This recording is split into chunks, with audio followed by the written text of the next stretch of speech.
Walpole United, WFC.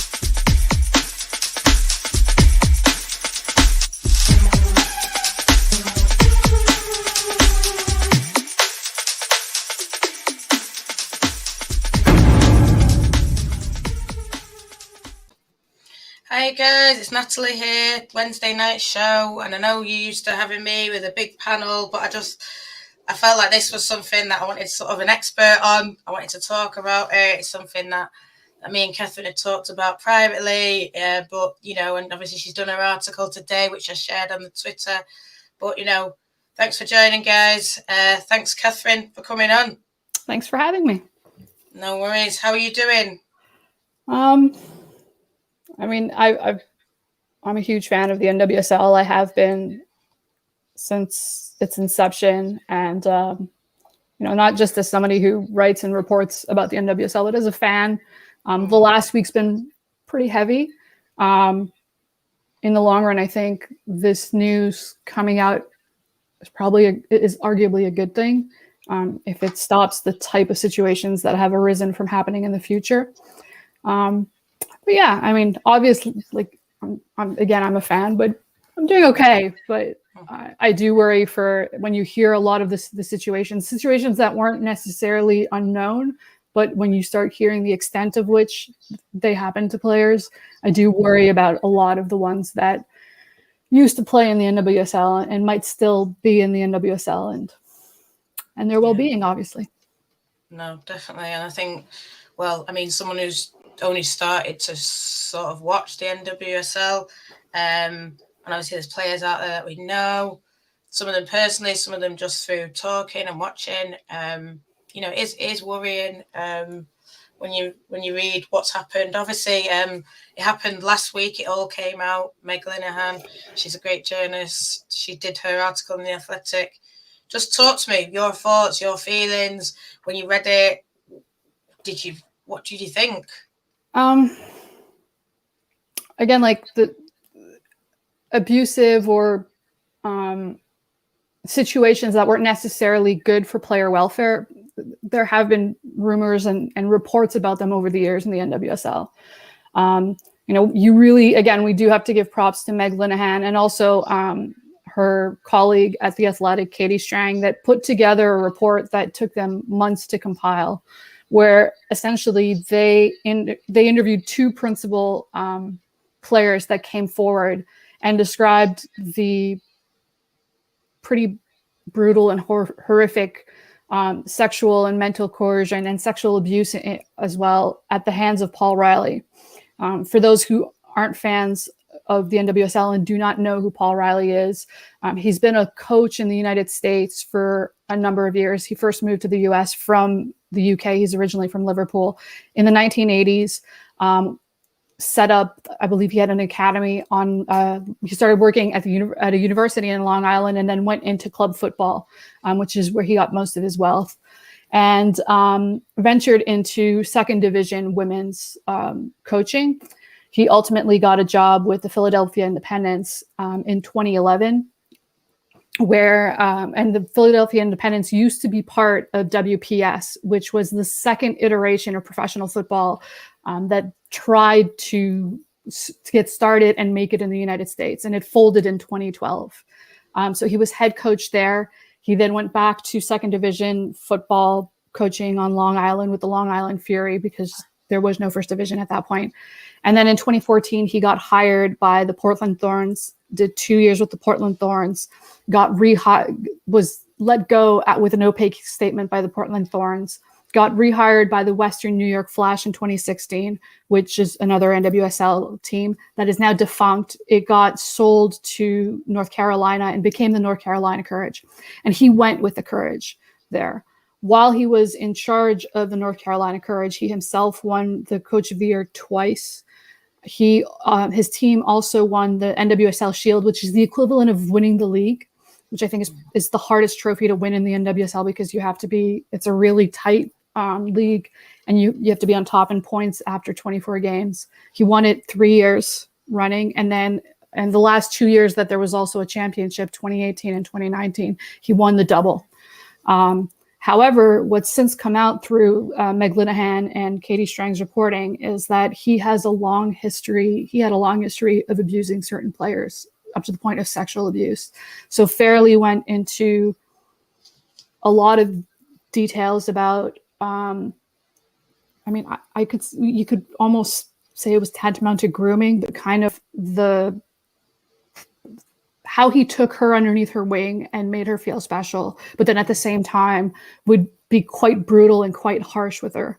And it kind of like over time controlled her more and more, to the point that when she first got her call up with the US women's national team and she came back, he told her that she had been disloyal to her real team. At the time, this is in 2011 when they were with the WPS team, the Philadelphia Independence. And when she got called back again, she actually denied it. And had she gone to that camp, she could have maybe had a spot on the US women's national team that went to the 2011 World Cup. And then at the end of that season, she alleges that when they lost the championship, her as well as Riley was apparently known for going out with players and drinking heavily and often picking up the bar tab.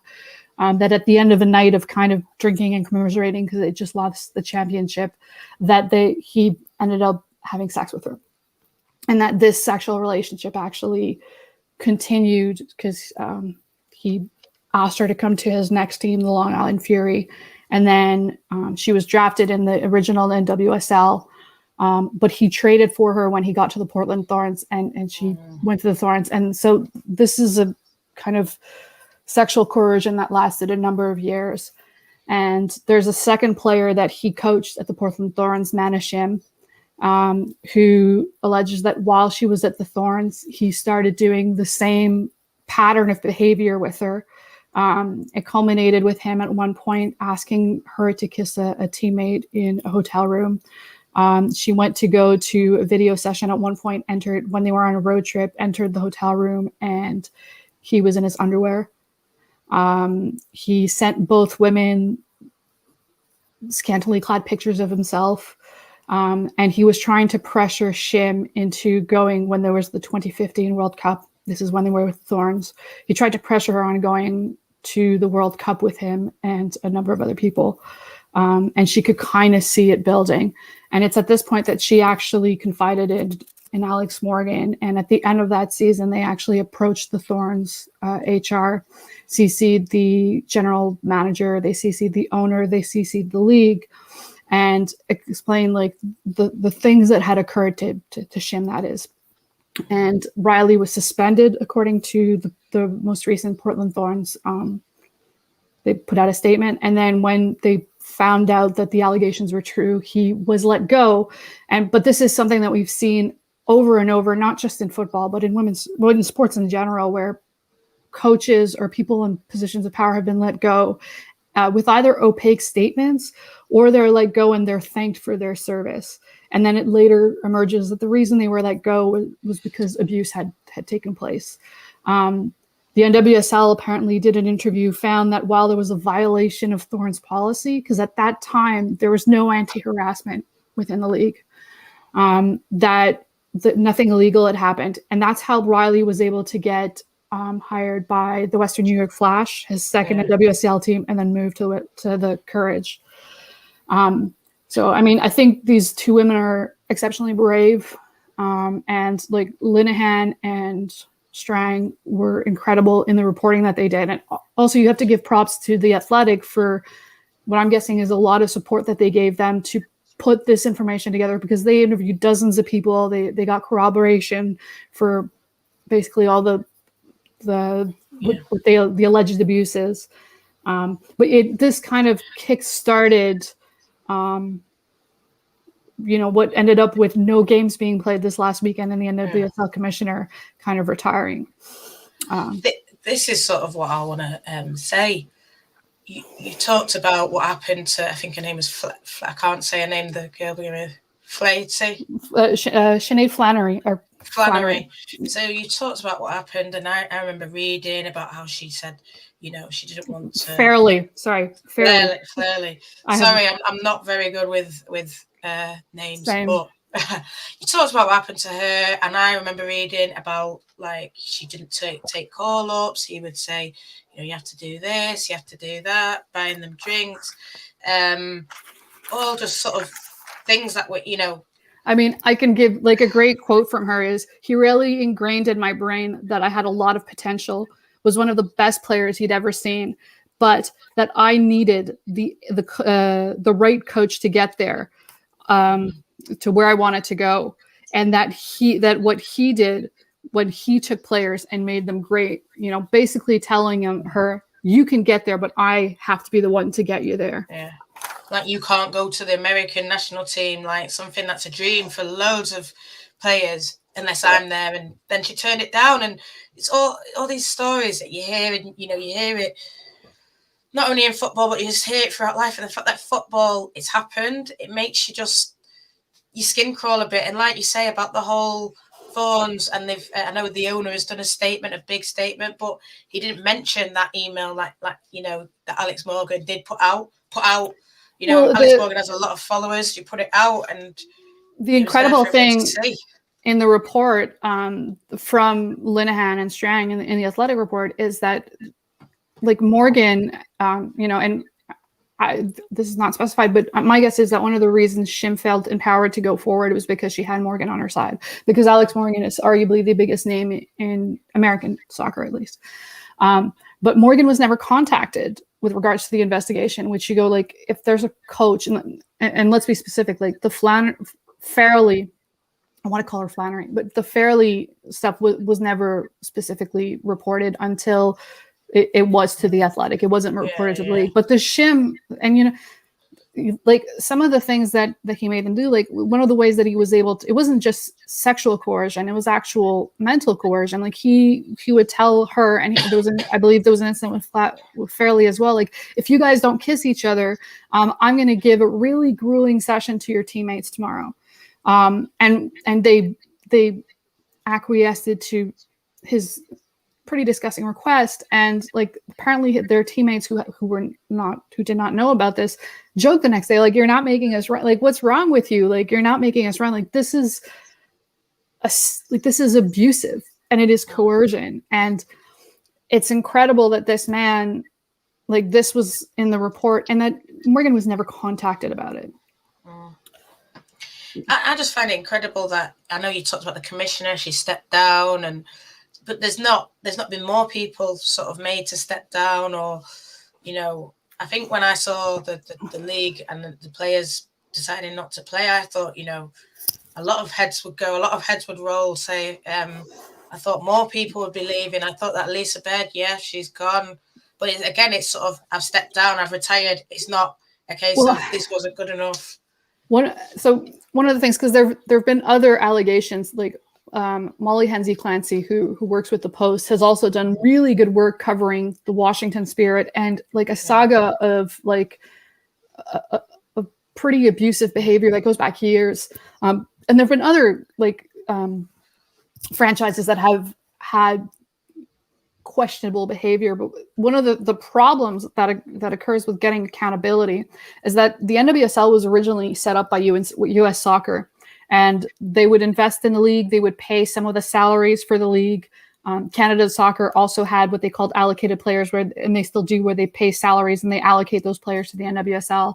And they ran the league until this year.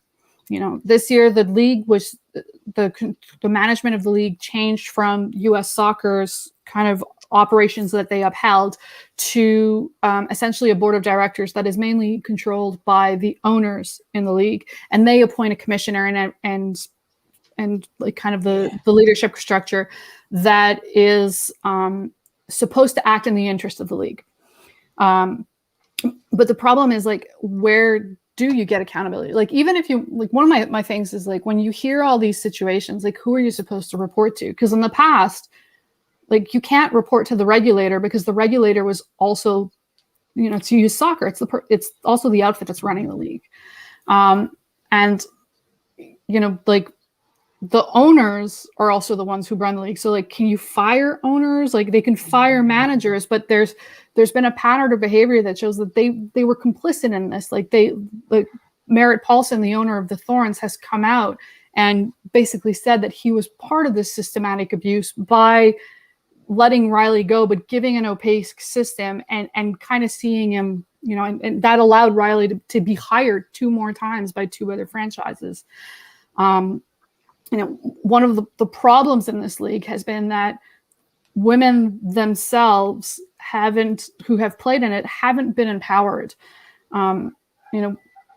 Within sport in general, you're often told, if you're an athlete, you are very lucky to do this. And generally when that message is given across, it's because there might be other people who could come and take your place. But with, women's football in the United States, there was an added kind of level to that, which is, and I'd say probably with women's football in general, is that you're not just lucky to be in this position of playing, but you're lucky as a woman to be doing it. This was the 3rd league that was set up in the United States after 2 had collapsed within 3 years, and like the conditions at the beginning were ridiculous. Like you had players making as little as $7,000 American for a 6-month season. And, that amount has increased. Like about a third of players make the league minimum, which is $22,000 American, according to the Players Union, which is trying to get its first contract, which will be the first contract that hasn't been imposed on players in the league. According to them, about 75% of players make underneath $30,000. So, and that has increased. You could also say, like, is it really an increase in salary when, they've gone from 5-6 months work to like now they're there for sometimes more than 10 months of work. Like there's been an increase in salary, but also an increase in time demand and the ability of some players before to take the half of the year they had off to go make money to support themselves playing. That's kind of gone. The other thing is that the original conditions for joining the league that were put in place by U.S. by the kind of the first agreements and imposed upon players also has a draft system and a trade system. It's actually a system that Annie Luco wrote a great article or spoke to The Athletic about it that she calls archaic, and I couldn't agree more. Essentially, in this system, you have to be drafted into the league if you're out of college, and whomever picks you up in the draft, you have no right to go to another club. If this club does not work for you, say with the trade system, like a club could trade you before the season, in the middle of the season, at the end of the season. A great example, Kristen Press and Tobin Heat. Tobin used to be at the Thorns. She'd been with the Thorns since the beginning of the NWSL. She bought herself a house there, which real estate for a female player is not necessarily, it's not easily accomplished. And while she was with Manchester United, her rights were traded last year to Louisville. And she has no right to go back to the NWSL and say, I don't want to play in Louisville. Who else wants to hire me? Discovery rights are another situation that is a bit absurd. Like NWSL franchises have the right to go to a foreign player and offer them to play for their team. And if the player says no, they have the right to actually keep their player rights. So let's say that player wanted to go elsewhere. They can't because their rights are owned by somebody else, even though they've never signed a contract before. So what this has meant is that players are really poorly paid in the NWSL, but they also have no right to kind of decide where they want to play. So if they're traded into a team that doesn't necessarily have a positive culture, they can't go elsewhere. So we talked about Molly Hensley Clancy earlier. And she's been doing incredible reporting, kind of covering the long history of questionable culture at the Washington Spirit. The Washington Spirit used to be owned by an owner that Megan Rapinoe in 2016 called homophobic, and that this was confirmed by Ali Krieger and Ashley Harris, who were players at the club for a period of time and then went elsewhere, that they had gotten homophobic comments coming not just from this owner, but kind of from the franchise itself. He sold it to a new owner who has kind of continued and almost intensified what's been described by some of the female workers in the office, as well as players who most of them have chosen to not name themselves, as being a toxic environment, an old boys club. They hired in 2019 Richie Burke, and when he was hired, it was put forward that while he had no NCAA experience, so no collegiate experience, and no experience professionally, he was literally hired because he had coached in the area as a youth coach. And it came out that while he was a youth coach, there were reports of abusive behavior put forward by parents, and he still was hired even after this information came out. In the last couple of years, a number of players have actually left the Spirit because they did not want to keep getting involved. One, Kaya McAuliffe, ultimately left the sport altogether because of what she described as, she described racist abuse, like verbal abuse, like toxicity, and so this guy stayed in the league and coached in the league for 2.5 years before this was first made to light. But when it was first made to light, he wasn't even suspended or let go. The Washington Spirit actually put out a statement saying that he was being transferred to the front office due to health concerns. And it was only after the Washington Post actually put out this article saying, no, there's been a history of abuse and it's longstanding, that he was suspended and then ultimately fired. This year, other coaches that have been fired is Christy Hawley, who's a man, who was at Racing Louisville. He won the first silverware for it's Louisville's first season. He won their first piece of silverware, and within 2 weeks he was fired. And it's actually the first time that a coach has been fired for cause. We don't know what the cause is. We don't know if it was a violation of anti-harassment policy, but they've actually stated he was fired for cause. Well, with him, he had a history. It was a name that was always brought up. Obviously, I don't know his full history, but when Louisville signed him, I remember the fans and journalists were talking, "Oh, what he did here, and he has a history of this," and it was clear. It was, and it just makes you think why. One of the reasons that a lot of this stuff is coming out this year is because Alex Morgan actually got together and got over 200 players to kind of sign a request that they put forward to Lisa Bear, who now with this new separated, stating there's no player protections. There's in the player handbook, there's no player welfare. And this year was the first year that the NWSL had anti-harassment policies. Before, it didn't exist at all. You could go see HR if you had a complaint. But I could understand players being reluctant to do that because HR doesn't necessarily work for you. They work for the company that you work for, which is your franchise. And if you go see HR and you make a complaint and it isn't, what are your chances in the future if this is known that you complained to HR and you made an official accusation? So, you're saying, Holly was hired. I had heard things. I can't say because I've never seen anything substantiated, but it is the first time somebody's been actually for cause. There was a general manager, Elisa LaHoo, who took a franchise that was kind of sky blue. It became Gotham and was quite touted, but she was let go this year because of a violation of the anti-harassment policy. Again, Holly, we don't know. Holly, they don't specify it was anti-harassment. They just say for cause. But again, with her, we don't know what exactly transpired. One of my problems with this idea that you could violate an anti-harassment policy, which means you've literally done something against your employees, but that if I'm all for keeping the victims or the people who you harass anonymous, but I don't think that people who are in any company, in any situation, who are fired for cause should have the reasons they were fired kept secret. Because again, if you take the NWSL, players are reluctant to come forward because they don't feel they have the power. And if you fire somebody for cause, but you don't know why, there might be players who have also been harassed, and harassment, whether whatever this can affect an individual for years. It could change the course of somebody's life. If they don't know that they are not alone, because you're not anyway. So I know what you mean. Franchises this year lost a general manager or coach because of this type of abuse. The last one that was Fareed Ben Stidi. Farid Banstiti was hired last year by the OL Reign. It had been bought by Olympique Lyonnais, which is the team that's over in France, kind of like, I guess, as a subsidiary in the US. But they kept the original owner kind of as a managing director. And so he hired him.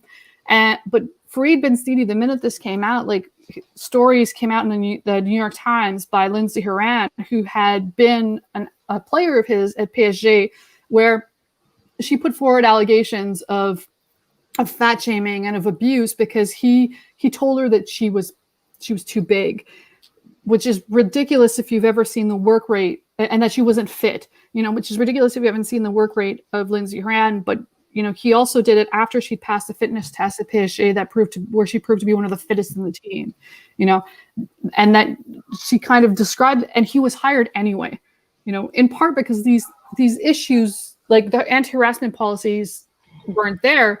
But also, like, one has to question, how are these people hired? What is the vetting process? Like, if you want to be a coach in the minor, like for kids, you have to pass a background check. But do you have to pass a background check to be an NWSL coach? Yeah, is that what you want to see change? Because I do want to see, I know some people have been saying in the comments, what kind of system? Why do people, Vicky's just saying, why do they disregard bad reputations? I don't, like, when he was hired, Paul Riley, from, I'm not saying that Carolina knew, but there was, like you said, the league knew. And so why wasn't it, maybe there was whispers of it. I don't know, because that's what I find in the women's game. It's very whisper, secret. Everyone sort of knows things, but then it's Carolina literally just put out a statement that says, we were made aware of the investigation into Mr. Riley's behavior in 2015. And were subsequently assured that he was in good standing. Part of the reason is if you don't have anti-harassment policies, like harassment and mental coercion and sexual coercion is very, like, sexual assault is hard to prove in court. That's even harder. And it really depends on your jurisdiction, what it is. So you don't really have you might not necessarily have a legal avenue, but if you also don't have any policies in place to protect players, it goes down to the individual franchises and the league to determine whether or not. But again, if you don't have those policies in place to start with, like, you can't be fired for cause for having violated a policy that didn't exist. Does that make any sense? Yeah. So. Yeah. Do you think that potentially women's football, because it's good that NWSL, I suppose, now has this, and it's like you say, half the coaches have been sacked or GMs and stuff. And I look at, say, I'm more a WSL fan, Championship, lower, and I don't know of these policies that we have, like in England. I mean, I think, me and you discussed, there's NA and, things that have happened, but, other leagues, I know I read your thing about the W League. Like, yeah, so there's also been allegations that have started to come out all over the world since this has happened. Like, football is kind of having its own Me Too movement. But the reality is that in almost every sport, we are asking the individual bodies themselves to put in place policies to protect players and to clearly define what harassment or abuse is and what you can and cannot do. And this may not necessarily be in the interest. Like, if there's no actual legality, like if there's no law saying you have to have it, it's not in the interest. I would argue it's not in the interest of sports organizations to put this in place, because if you get a situation like US Gymnastics where, they had an abuser in place for years, gymnasts went to go to the FBI, and the FBI tried to school these gymnasts, like, saying, do you know what sexual assault is? And Larry Nassar stayed in place. Like, it's not necessarily in the interests of these organizations to put policies in place that may make their organizations look bad. I would argue that now that this is coming out more and more, you will see organizations do this to protect themselves, but it hasn't been in the past. In Canada, we've had an allegation that went back to 2009 of a U20 coach abusing players that needed to go through the academy that he also coached at to make it to the national team. It took almost a decade for that player to actually see legal action. We've had it in rugby here as well, where our rugby team came forward. I think one of the problems that exists in sport is we're putting all the onus on individual associations who have a myriad of things to do, like the FA,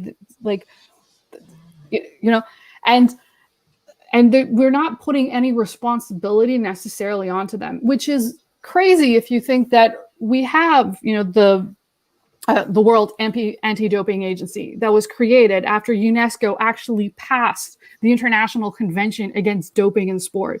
The UN also passed a resolution or two resolutions with their drug and crime section that talks against corruption, and it talks against to not have gambling. What is it when I forgot the word when addiction? No. Against your own team. Yeah. Okay. Yeah. These are actual statutes, and now different nations, for the integrity of sport, have to have things in place against doping. They have to have things in place against corruption. They have to have things in place to make sure that players don't play against for betting reasons. But there's no agency in place, and this was confirmed to me by Global Athlete, which is an advocacy group that was created in 2019 in part to deal with this. There's no agency in place, and there's no requirement by almost any international body to have independent avenues to fight abuse, which with everything that's come out in the last couple of years with regards to players across both genders being abused, I think that's an agency that is required and necessary for the integrity of sport, arguably even more so than doping and anti-corruption and that. I think that's one of the big problems. You don't really have any requirements for associations, and until recently, because these associations want their sport to look good, they don't want this stuff to come out. It was often swept underneath the rug. Well, Vicky's just put something here that makes me think there's no welfare for the welfare of women, and she's just saying the visibility, so it will need to change. And I think, yes, it will. I think with all these stories that have come out, and like you say, it's coming out across the world. But I think the reason why we don't have, like what you said, an agency where you can independently report is because I think just generally in the whole society, violence against women, abuse, whatever, especially against women, is sort of tolerated a lot more. Sarah, what's her last name? Everard, yeah. Sarah Everard's story, where she was picked up by a cop, literally nicknamed the rapist within his own, and now the police are telling people that if the police stop them, to call the police. In general society, there's violence against women, but I would say in sport, and I'm not trying to say that this is not disproportional to women, but in the NHL, there have been accusations in the last year of players being abused and kind of being in the same situation where, because of the amount of power they had and because, they don't have the same free agencies, just like the NWSL, these players didn't feel they had any avenues to come forward. This has happened for both men and women's sports, and for the integrity of sport in general, we need a body whose primary concern is to independently look at situations of abuse or situations of coercion, and and a body that has the same legislative right as the World Anti-Doping Agency to say, you know what? You have been shown to mentally coerce, sexually coerce your players. It may not actually be illegal in your jurisdiction, but within sport, it is illegal and you are banned for life. I think that is something that is deeply, deeply required, because we've seen it happen time and time again, and it's just starting to come out in the last few years. The U.S. gymnastics, this type of situation. And the reality when you hear these women's stories is that first, they have to put themselves out there. There is no independent, anonymous the avenue where they can keep their anonymity, where they can keep the suffering that has been imposed upon them private, to go to, which is mind-boggling. It is absolutely mind-boggling that this has not existed yet. Yeah, I mean, you just touched on something. I know we talked about it before, free agency, and that the fact that they have the draft system, the trade system, in NWSL, and I've had, fans say to me they do like it. It keeps what is it? A parity, keeps everything equal. You're not then got a Chelsea or an Arsenal running away with it. But I think it then allows put financial fair play. If you wanted to put financial fair play, because the problem with the draft system, my problem with the trade system, is it takes away any right for players to control their own lives. You know, you can be traded at any time. You know, and remember, if you look at the United States, like if you're traded from Orlando to Seattle or from Washington to Seattle, which is what happened to Rose Lavelle, that's not a small distance. You know, again, a lot of these players don't make enough. It's not a living wage. Should they have side hustles? They have to work a second job. If you're traded in the middle of the season and you're reliant on this other job that you have that may be very lenient to allow you to work at the same time as you also have a soccer career, and from a financial, like it literally removes free agency from players' lives. You know, like you hear I've done interviews with players in the WSL. I did a number at the beginning of the year, and I spoke to players who had changed teams or who had signed with new teams. And you would ask their motivation, and it'd be like, you know, I spoke to the coach and I feel this is a much better system for me, or I feel like I can grow here. You do not have that right in the United States. You only have the right to go to whomever owns your rights. So, you know, for example, we talk about the Washington Spirit, like the toxic environment there goes back years. You know, if you are traded there and you're in you do not have the right to go somewhere else once your contract is done. You know, there have even been situations where players like Nadia Nadim came out and stated that when she was with Sky Blue FC, she put a Twitter post and an Instagram post out about this, that apparently they forged her signature for and she had no right to go somewhere else afterwards. Her only right was to leave the United States and to go elsewhere. Like, yes, it does keep a parity, but I don't think parity is enough of an excuse to remove the freedom from individual people's lives in determining their own career, especially when your career is so short in sport. You end up in a team that doesn't play you, that could be the end of your career in the United States. Vicky said, will the players abused look to sue the league, loss of money, living with the effects? I don't know if you know that answer, or if there's anything that's thoughts about. That hasn't, from my knowledge, that hasn't been discussed. I also don't know who they would sue. Because again, the league changed hands this year. It went from U.S. like soccer managed to essentially an ownership managed. I mean, maybe there have definitely been stories where there's cause. Like there's, you know, but. Well, I mean, like you said, when Alex Morgan brought it and sent that email and the response, for me, I think that's on US Soccer, because US Soccer had so that would be the cause for me. Whether they can probably get a group together and do that, I don't know. I don't know enough of your laws or the laws over there. I'm just, truth be told, I'm not American. I'm Canadian. Oh, right. Oh, sorry. but this is the other thing is like the laws. My understanding is laws in the United States are they're not just at the national level. They're also at the state level.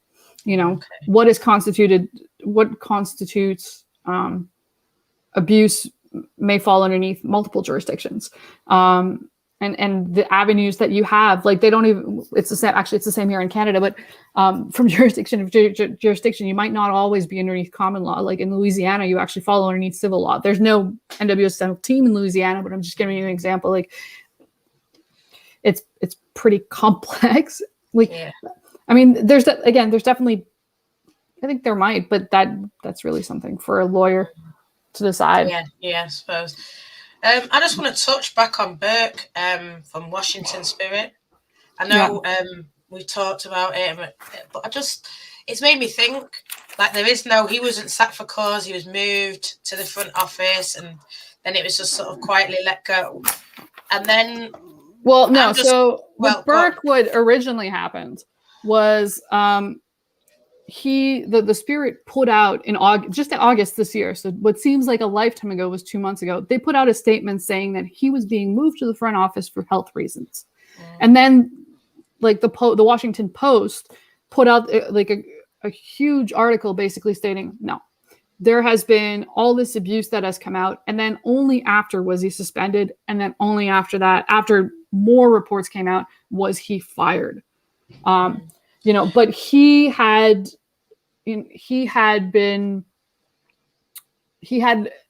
situations of pretty bad verbal abuse that had been known in the league for a while.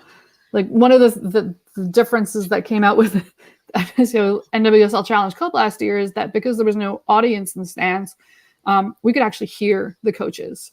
And there were times where not just Burke, there were a number that I'd say also Riley, where you would hear some of the stuff that was being yelled at players, and you'd be wondering like, how, like originally you're like, oh, coach is animated, and then the more you'd hear it, you go, no, this is not like this is.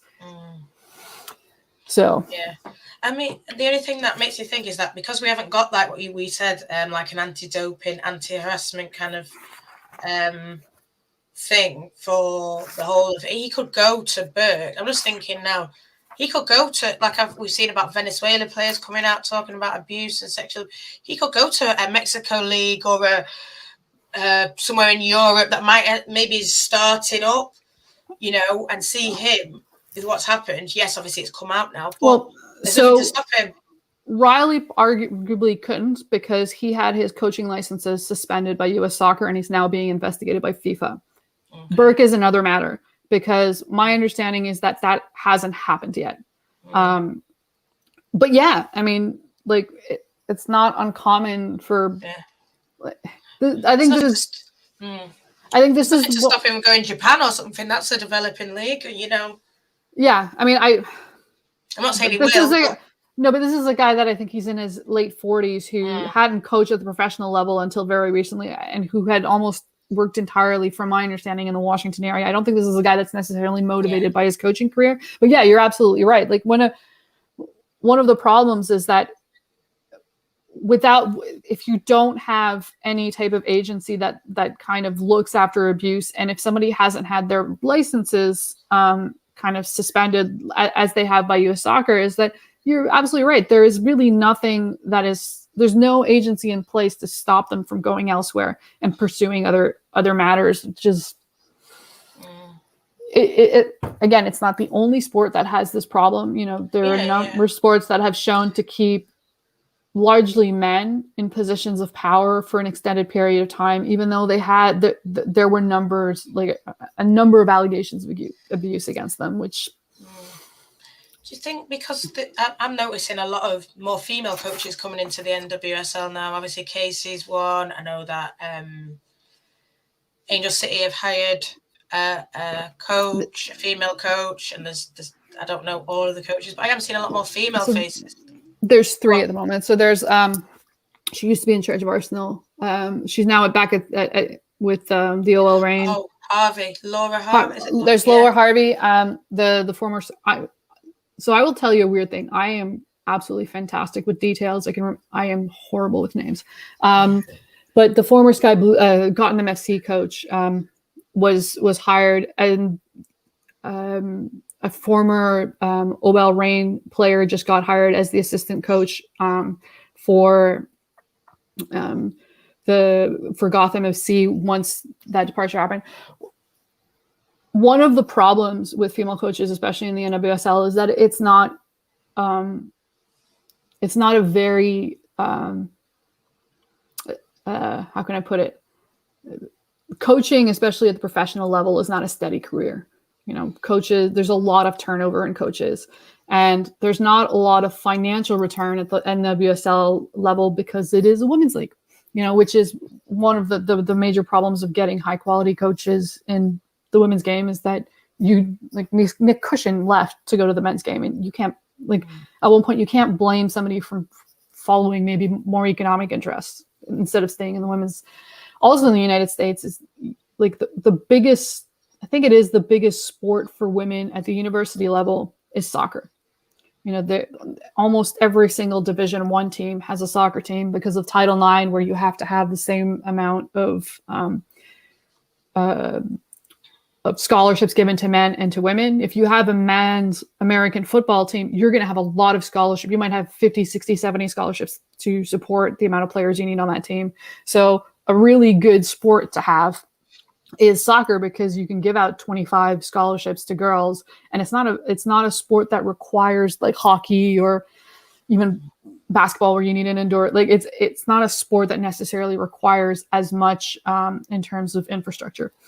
So there's actually a lot more women's soccer teams than there are men's soccer teams. And it's a good job for women. It's very rare, unless you have consecutive years, like a number of consecutive years of really bad performances, that you will see turnover at the collegiate level. Like you have coaches who stay at the collegiate level for decades, and it's from a family perspective, it's a lot more conducive to having a family life, because you can live close to campus. Yes, you have a season, but it's a pretty short season. It's about 4 months where it's really active, but the rest of the year is a lot more manageable than the current 10-month season, where with the NWSL, sometimes you can be gone like a week, 2 weeks at a time on travel trips if you're a West Coast team that's on the East Coast.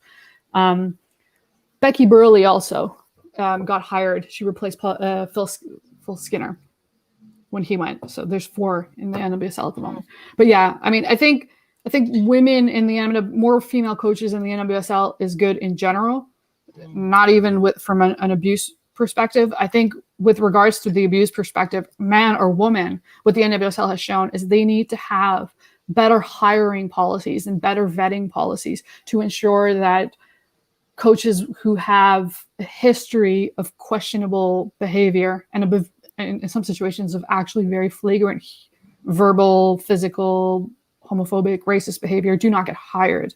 And that goes across the board, man or woman. And that arguably is what's missing at the moment, because if, it's great to have an anti-harassment policy, but if you're allowing these people to enter in the first place, your anti-harassment policy will only be as strong as the people who come forward to utilize it. And not every player might necessarily feel comfortable doing that. So you need to stop it at its source, which is you need to make sure that your hiring policies are proper. Yeah. Is there a kind of, like you say, I mean, I think you said, no, there isn't, but there's not everyone can hire or have different sort of levels that they choose to hire at, kind of like. So I know, for example, Manchester United, they had 2 stages of interviews. Is that there's not like a process? The hiring policy for what goes behind is kept at the franchise level here. So, and it's every team will do it. It's clearly, it's clearly opaque. Like we don't know how they make their decisions.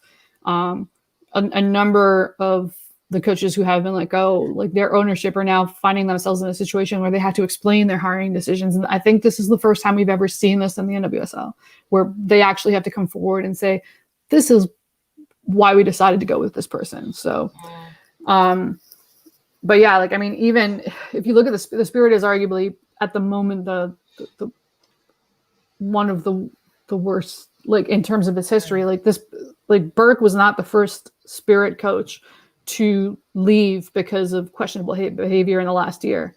Tim, I believe it was Washington Post or maybe The Athletic. Actually, no, it was The Athletic put out a year after it occurred, an article in the last couple of months that said that he had left his position as assistant coach because he got drunk, or he got intoxicated allegedly got intoxicated after a party for the NWSL Challenge Cup, and made disparaging remarks about some of the players that were on the team.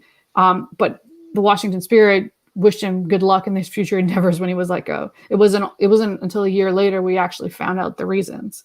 I'd also say, like, on top of having better vetting policies for your coaches, the league clearly needs better vetting policies for the people who hire the coaches, and I would argue even for management.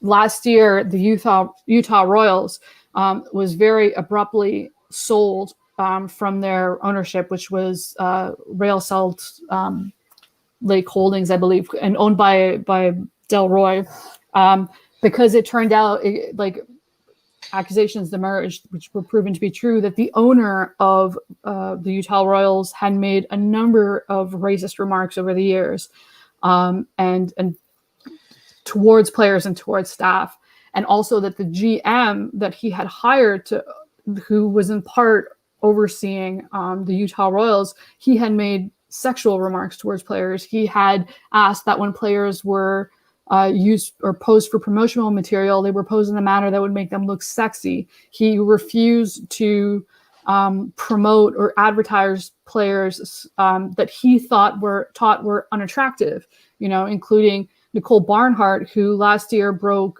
2 or 3 years ago broke the NWSL records for a number of shutouts. He refused to promote Becky Sauerbrunn, who's now the captain of the U.S. women's national team. He only put players on posters and advertisements that he thought were attractive.